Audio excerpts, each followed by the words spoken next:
Good morning. My name is Krista Bodinari. Pastor Michael asked me to do some training, so I just kind of wanted to give you a little heads up about myself. I have two kids, Nadia and Josiah. They went to Spring Valley and went through their children's program there, and that's what started me on my journey. When I was pregnant with my daughter Nadia, I volunteered on Wednesday nights with some of the kids. They were probably school-age kids. And then later on, I volunteered in the nursery and then with the Wee Wonders. I've been volunteering in Spring Valley for probably approximately 16 years or so now.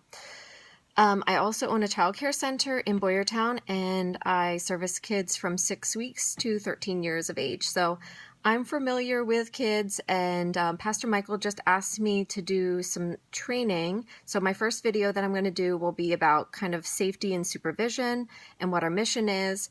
And then the second video that I'll do will be basically about children, their personalities, and some behaviors that we see and how we can manage them. So let's first start about what our mission is in Wee Wonders. And Spring Valley's mission is very clear. It's about leading a God-first life. So our mission with Wee Wonders is to imprint and impart that into our kids, how to lead a God-first life. And we can do that by modeling it while we're there, but then also through our teaching when we do our story time and with our art. With our snacks, and pretty much throughout the whole time that we have together with the kids. Also, we want to make sure that we're welcoming to them when they first come in. We can introduce ourselves, get to know them as well, develop a relationship. It's important too that you get down on the kids' level, make eye contact with them so we're not towering over them. And we want to make sure that we give God our best while we're in Wee Wonders. So that would make us prepared for our lessons, make sure we're there on time, make sure that we are on during praise and worship and helping with the kids and assisting with the kids. So just focus on giving God our best there. We also want to make sure that we are setting our expectations for the kids and making sure that it's clear. So for example, if we're doing story time, maybe you want to look at what do you want the kids to learn, and maybe your goal would be for them to memorize their Bible verse, but then also to answer some specific questions about the story that they've learned. Also, make sure that we're kind of giving them that nurturing and comfort while we're there too. Sometimes this is their first time away from their parents during a service, so making sure that you're assuring them that this is what the schedule is. First we do this, then we do this, so that they're aware of how the schedule runs, and just kind of loving on them and letting them know that mom or dad or grandma or grandpa are coming back to pick them up.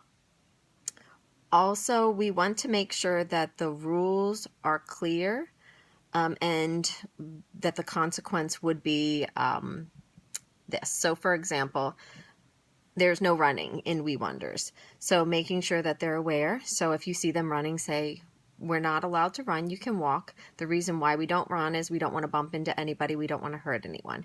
If you continue to run, I'm going to have you come sit with me and play with Play-Doh at the table. So you make sure that they're aware of the rule, but then follow up with the consequence. Also make sure that you're being helpful to the other volunteers that are there. So for example, if I'm leading art time, that maybe whoever is helping in the classroom as well could get the tools and the art out while I'm talking to them about the art project and how we're going to be doing it. Also, I wanted to talk a little bit about safety and supervision, which is always key in my early childhood center where I work. We are huge with the acronym DASH. I use it a lot for teaching and training with my staff. So D stands for direct. So you want to make sure that you're directing the kids to where they are supposed to be. You're giving them clear at one-step directions, but then assessing. So you're kind of assessing and seeing what's going on. If there is an issue with two children, sometimes you just might want to stand back and assess if they can resolve the issue themselves. Sometimes you may assess that it's escalating and you need to intervene. So the A in dash is for assess. S is for see. Using our eyesight and scanning throughout the classroom when we're in We Wonders is really important. So making sure that you are connecting with the children individually, but you're also scanning and seeing the classroom. I specifically position myself and keep an eye on the children that I am concerned about or the exits in the classroom. Here, you use your hearing. You can see if somebody's upset, if maybe an interaction between two children is escalating, you're hearing them, that you may need to intervene. So while you're in We Wonders, you might want to think about the acronym DASH for direct, assess, see, and hear. Its body position is huge. So I always tell my staff too that we are never to have our backs to the kids. We're constantly to be in supervision and eyesight with the kids and within hearing and touching, all those things too, so that we can make sure that we're keeping them safe. That'll prevent a lot of issues. You also want to kind of, like I said, identify the children that may be impulsive or elopers. We call them kids that are going to try to exit out and leave. So you want to make sure you identify who they are and that you kind of always have your eyes on them, or you've positioned your body close to them, or you've said, hey, Helen, can you make sure that you're with this child? They have a tendency to try to leave. And then also identifying our special needs children as well too. Monitoring the doors and exits. A lot of times if I'm in We Wonders, you'll see that I'll position myself near exits, especially during arrival time, but then also departure, and during free play when they're kind of trying to get to the water fountain or to the bathroom. Also letting them know that they're not supposed to be in that hallway unsupervised. So sometimes they'll need a reminder, hey, I just want to make sure you're safe, so I'll be out here at the water fountain with you or at the bathroom, and if you need help, you can call for me. Also making sure that you're aware of any children that do have allergies or any health issues. We have had children that are diabetic there in We Wonders.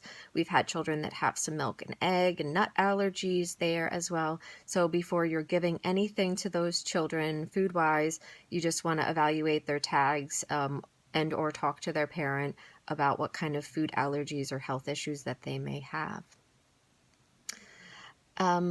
Communication with parents is key.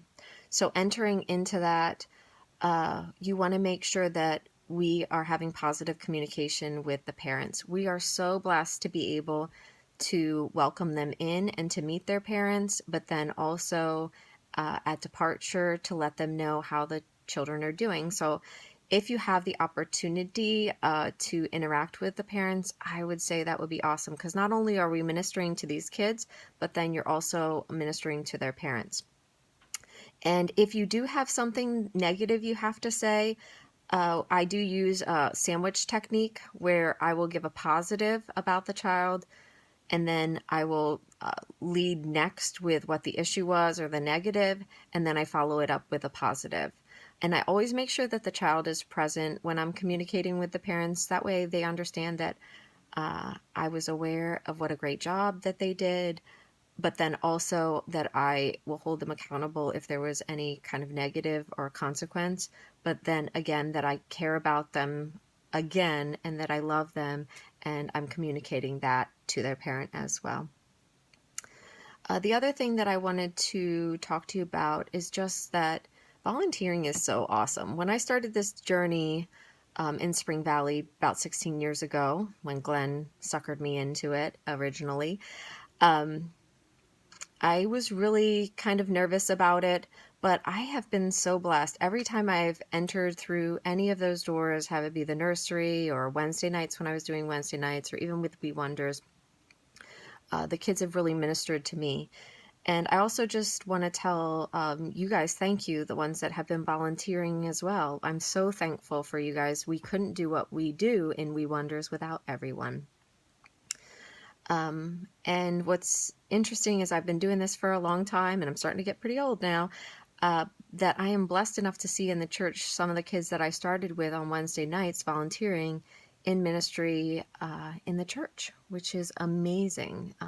They're adults now and they're ministering in the church. And that really is the key to what we are doing. And, it may seem like we are just watching the kids, but we are investing in their spiritual future and life. And I'm always amazed at when I teach these little guys, my threes, fours, and fives, how much they are seeking in their spiritual life too, and the questions that they have and how curious they are. There's been a few times I've had to defer to Pastor Kyle or Pastor Michael with some of the questions that they have. So we are so blessed to work with them, and I'm so grateful that you allowed me to take this time to do a little bit of training with you. So just remember that safety and supervision and the dash, and then about the communication with the parents as well. And if you have any questions, we can talk about them now.